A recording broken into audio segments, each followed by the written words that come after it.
ایک حدیث میں آتا ہے کہ سحری کی برکت کے بارے میں رسول اللہ صلی اللہ علیہ وسلم نے فرمایا، تسحروا فإن فی السحور برکہ، سحری کیا کرو کیونکہ سحری میں برکت ہے۔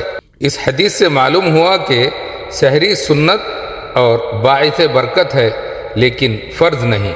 اہل علم کی وضاحت، فقہا اور محدثین نے واضح کیا کہ اگر کوئی شخص سحری نہ کر سکے، مثلا نیند کی وجہ سے، لیکن فجر سے پہلے روزے کی نیت کر لے تو اس کا روزہ صحیح ہو جائے گا، کیونکہ روزے کی اصل شرط نیت اور دن بھر کھانے پینے سے روکنا ہے۔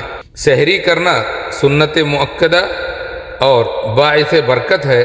بغیر سحری کے روزہ ہو جاتا ہے۔